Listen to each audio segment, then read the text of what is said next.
Olá, sejam muito bem-vindos a mais um estudo da Igreja Presbiteriana Metropolitana de São Paulo. Para quem ainda não me conhece, meu nome é André, eu sou seminarista da igreja, trabalho auxiliando o reverendo Jonatas, que é o pastor da igreja. No estudo de hoje, eu gostaria de falar sobre algo que todo ser humano já sentiu. Todo mundo, em determinado momento da sua vida, já sentiu, que é o medo. Mais especificamente falando, eu gostaria de falar sobre um medo específico que não é próprio de o crente sentir. Um medo que não é, talvez até diria, lícito ao crente sentir esse tipo de medo. Mas antes de falar desse medo, eu começo com uma pergunta para vocês. O que é medo? Para você, o que é medo? Muito bem. Alguns conceitos de medo dizem que a palavra medo, ela provém do latim, que é metos, que trata-se de uma perturbação angustiosa, é uma alteração do seu estado normal de normalidade para um estado de angústia, de ansiedade, de incertezas sobre algum risco ou alguma ameaça, seja isso real ou imaginário.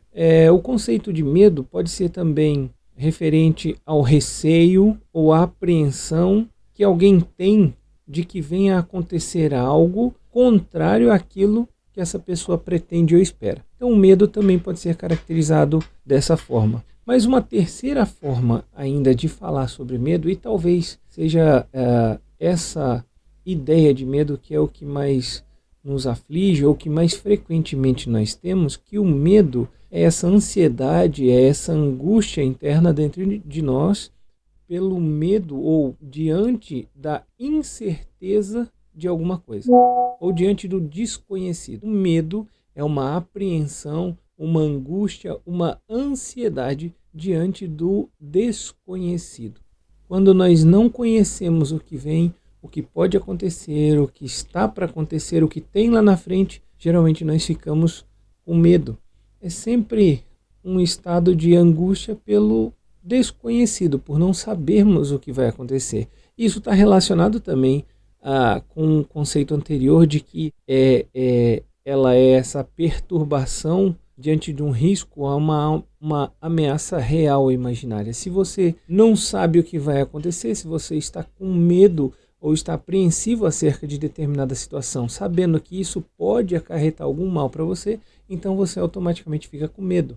A biologia, por exemplo, trata o medo como uma forma de preservação da raça humana. Porque quando você está diante de uma situação de risco de morte, no caso, você então tem medo daquela situação e você acaba não indo de encontro àquela situação, mas você acaba recuando. O medo faz com que a vida seja preservada, com que diante de uma situação de grande risco, a gente recue. Isso não só do ser humano, mas o animal que age por instinto, que é irracional, ele também age dessa forma.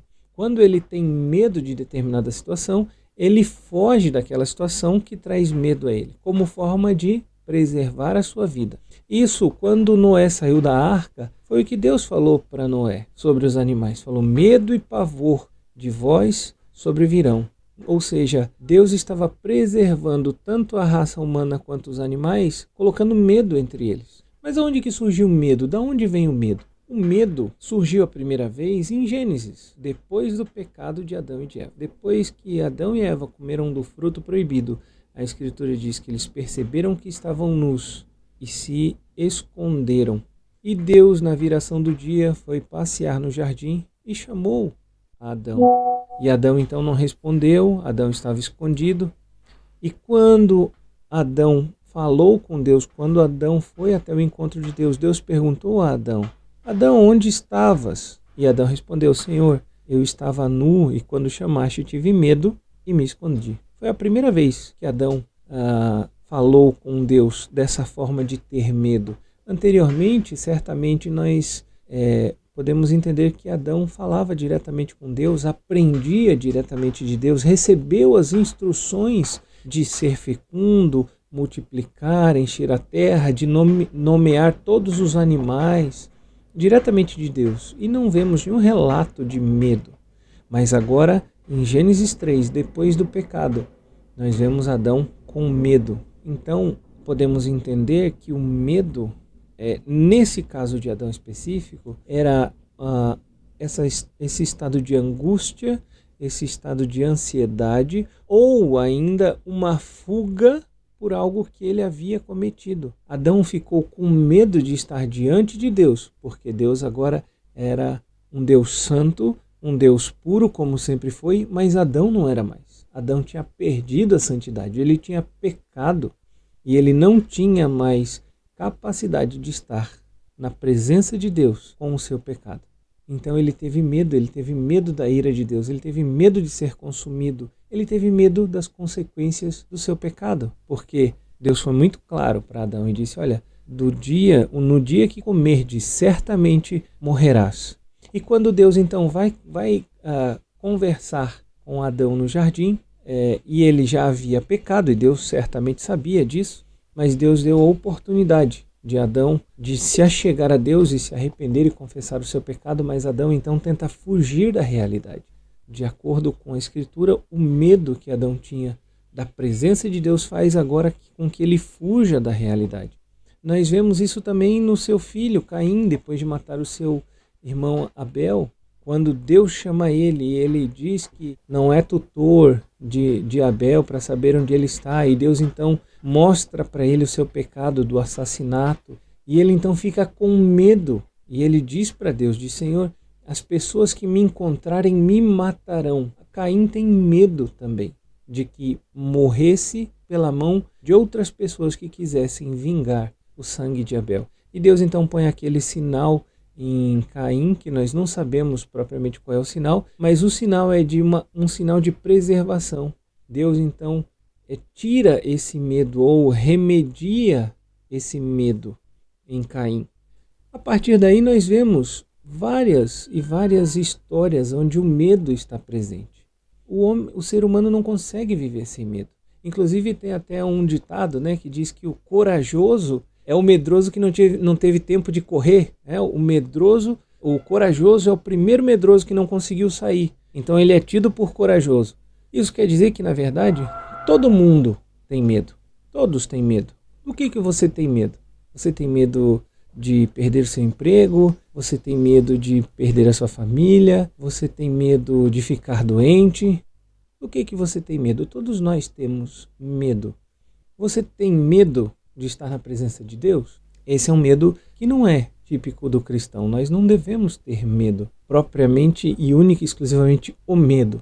Nós devemos temer a Deus. E temer não é só ter medo, mas é ter respeito, é respeitar.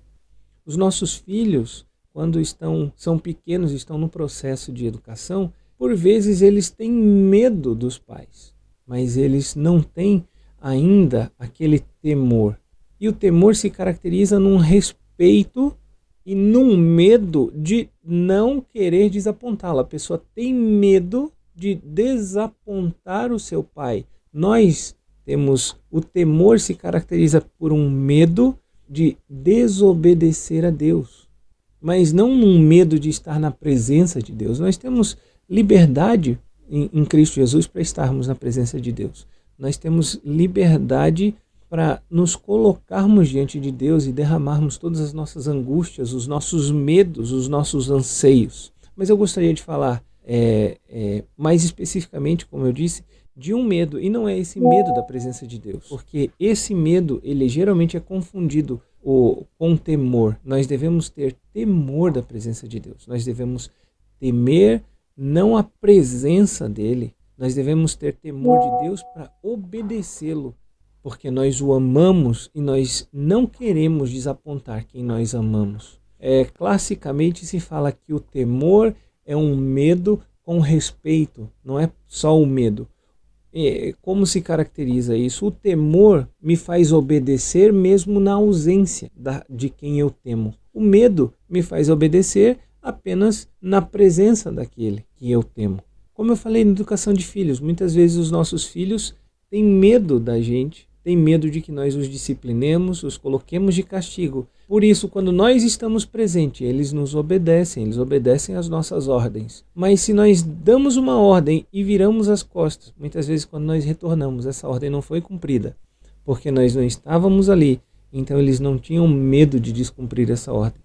Com Deus é diferente, com Deus nós temos que ter temor, que é esse respeito, mesmo na ausência. Nós devemos ter medo de desapontá-lo, de desobedecê-lo. Esse é o medo que nós devemos ter, que é chamado de temor, porque nós não queremos desapontá-lo, mas nós não temos medo da sua ira, do seu castigo, porque nós já fomos libertos de toda a ira, de todo o castigo em Cristo Jesus. Mas há um medo, como eu disse, que o cristão não pode ter. E eu não gostaria de falar aqui nesse estudo, talvez em outro, sobre os medos que são lícitos e os medos ilícitos. Eu gostaria de falar sobre um único medo que não é próprio do cristão ter. Mas, no entanto, muitos cristãos têm. Eu diria que é até normal que no decorrer da vida cristã,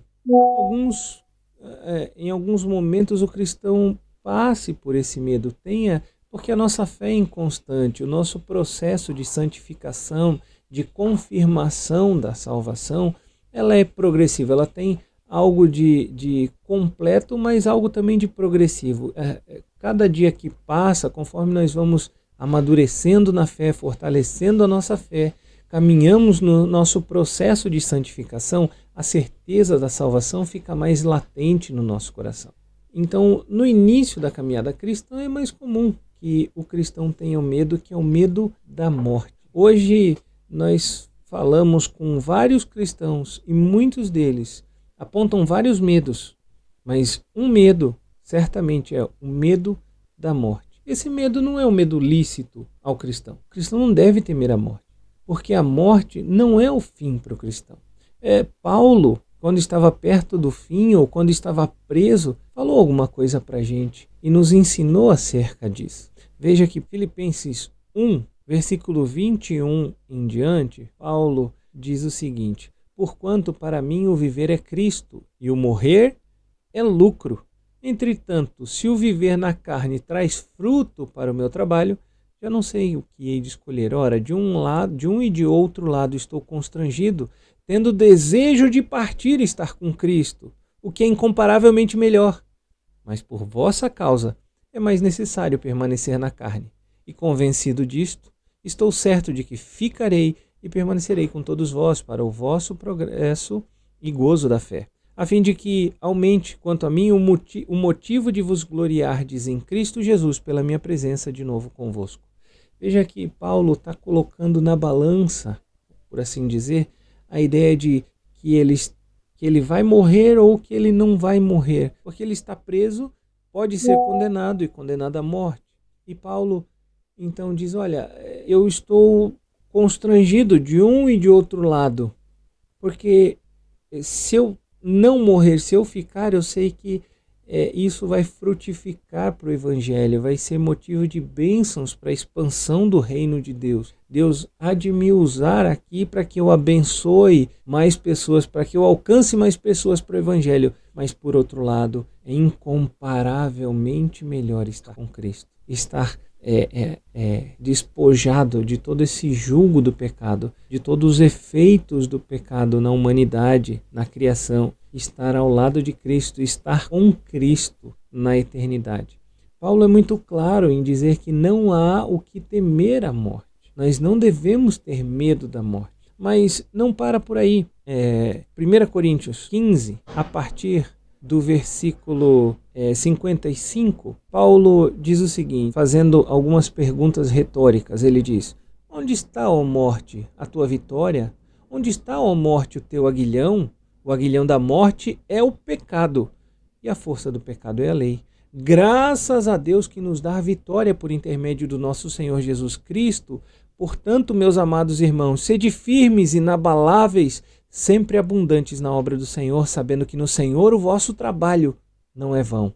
Paulo está incentivando aqui os coríntios para que permaneçam firmes na fé, para que eles permaneçam na santificação, que eles continuem o seu caminho da santificação. E Paulo então fala que a carne não pode herdar o reino de Deus. Ele fala sobre a corrupção herdar em corrupção, que não pode, a corrupção herdar em corrupção. E ele fala do dia final, do dia do juízo, do dia da nossa morte. Ele diz: olha, nem todos dormiremos ou morreremos, mas transformados seremos todos. Num momento, no abrir e fechar de olhos, ao ressoar da última trombeta, a trombeta soará, os mortos ressuscitarão incorruptíveis e nós seremos transformados.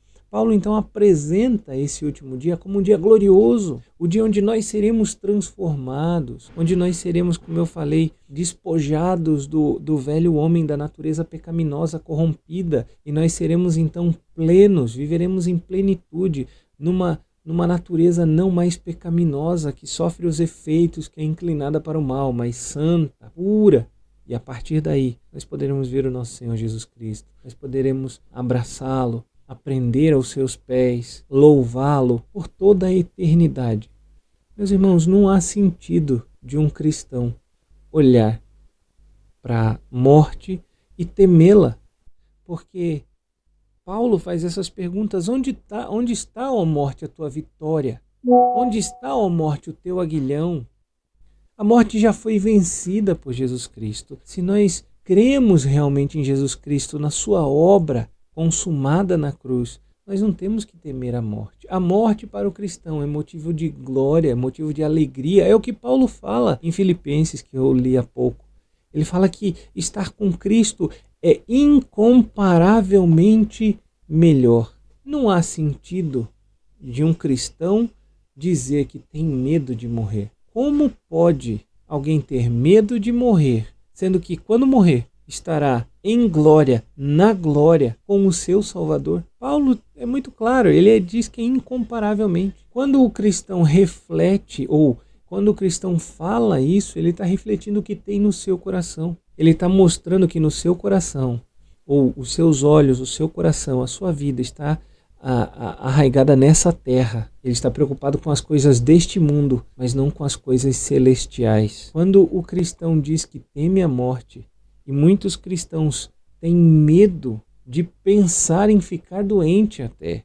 Hoje é muito comum os cristãos pedirem oração por um exame que vão fazer que talvez dê alguma alteração. Olha, talvez eu esteja doente, então orem para que o exame não dê nenhum problema, por favor, para que Deus seja... Se der um problema, Deus tem que ser glorificado. Se esse problema, se essa doença for para a morte, Deus é glorificado nisso. A morte para o cristão não é motivo de tristeza, não é motivo de lamento. Quando nós perdemos um ente querido, nós lamentamos, nós choramos pela dor da perda. Mas aquele que morre, ele está num lugar muito melhor. Ele está agora ao lado do nosso Salvador Jesus Cristo. Ele está desfrutando da presença maravilhosa do nosso Redentor. Ele está livre de todos os efeitos do pecado. Não há o que temer na morte para o cristão. Esse é um medo tipicamente ilícito do cristão. Nós não devemos temer a morte. Isso significa que nós não devemos viver perigosamente, que nós não devemos nos arriscar. Não, não é isso que eu estou querendo dizer. Eu estou querendo dizer que a morte é algo que não deve ser uma coisa com que nós devemos nos preocupar. Todos morrerão, todos experimentarão essa morte. Nós morreremos, nós seremos transformados se nós somos verdadeiramente cristãos. A mente cristã não tem que se preocupar com o dia da morte, mas tem que se preocupar dia a dia nessa terra em cumprir a palavra de Deus, em obedecer os mandamentos de Deus, em viver para a glória de Deus. É o que Paulo fala. Ele estava convencido de que deveria ficar e viver e trabalhar para a expansão do reino e para a glória do nome do Senhor. Eu gostaria de encerrar esse estudo falando sobre uma última passagem aqui que fala sobre o amor. 1 João, capítulo 4. A partir do versículo 13, na verdade um pouquinho antes, a partir do versículo 7, João começa a falar sobre Deus e dizendo que Deus é amor e todo aquele que ama é nascido de Deus e conhece a Deus. Quem não ama não conhece a Deus, porque Deus é amor. Um versículo tão conhecido este, o versículo 8 de 1 João 4. Aquele que não ama não conhece a Deus, pois Deus é amor. Mas lá no versículo 13 em diante, ele diz o seguinte: nisto conhecemos que permanecemos nele e ele em nós, em que nos deu o seu Espírito, e nós temos visto e testemunhamos que o Pai enviou o seu Filho como Salvador do mundo.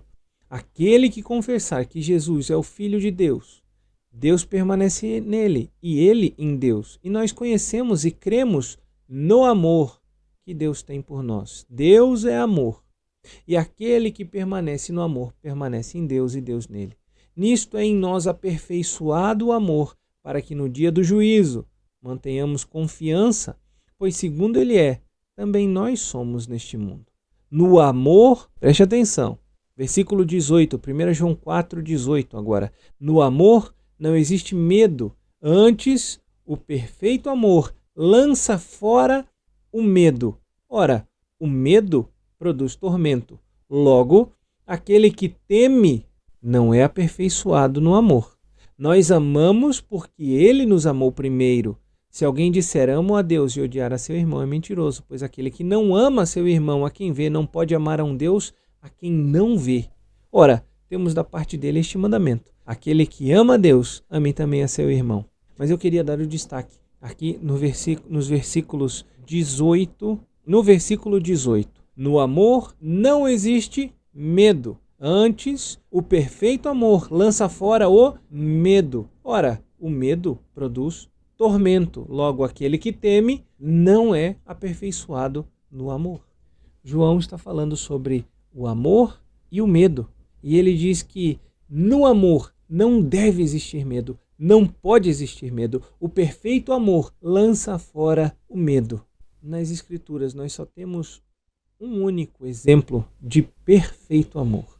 E o perfeito amor está lá também no Evangelho de João. Porque Deus amou o mundo de tal maneira que deu o seu Filho unigênito, para que todo aquele que crê não pereça, mas viva eternamente, ou tenha a vida eterna. E aqui João fala que o amor lança fora o medo.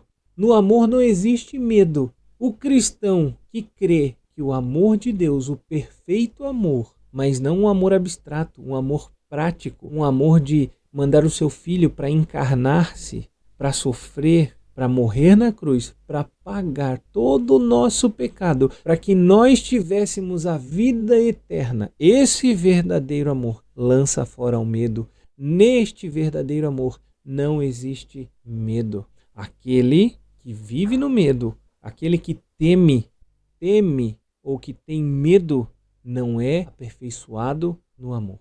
Se o cristão vive uma vida temendo a morte, ele não é aperfeiçoado no amor. Talvez esse cristão que vive tão alegre, tão contente, mas quando se fala sobre morte, ele perde toda a sua tranquilidade, toda a sua alegria, todo o seu brilho e passa a temer, a angustiar, a ficar ansioso. Talvez esse cristão ainda não foi aperfeiçoado no verdadeiro amor. Mas se você já recebeu esse verdadeiro amor, você já tem a vida eterna, e este verdadeiro amor lança fora o medo. Neste verdadeiro amor não há medo. Meus irmãos, nós não temos o que temer. Jesus Cristo foi o que venceu a morte no nosso lugar. Jesus Cristo deu-nos a vida. Nós que cremos na sua obra, nós que fomos salvos, regenerados, nós que fomos justificados por Jesus Cristo, não devemos temer a morte. Não devemos temer a morte porque a morte é motivo de alegria, é um motivo em que nós nos encontraremos com Deus, com o nosso Redentor. Nós estaremos livres de toda a ação do pecado, mas estaremos agora plenos, cheios de graça, cheios de santidade e poderemos viver eternamente, louvando ao nosso Deus, que demonstrou esse amor a nós. Nós poderemos estar na presença do nosso Salvador por toda a eternidade. Assim como Paulo falou, que é incomparavelmente melhor. Nós devemos crer e depositar toda a nossa fé, toda a nossa esperança de que a morte não é o fim, mas é o começo de uma vida eterna em santidade, em retidão, ao lado do nosso Redentor, em louvor e glória do nosso Salvador, do nosso Deus, para toda a eternidade. Que Deus os abençoe.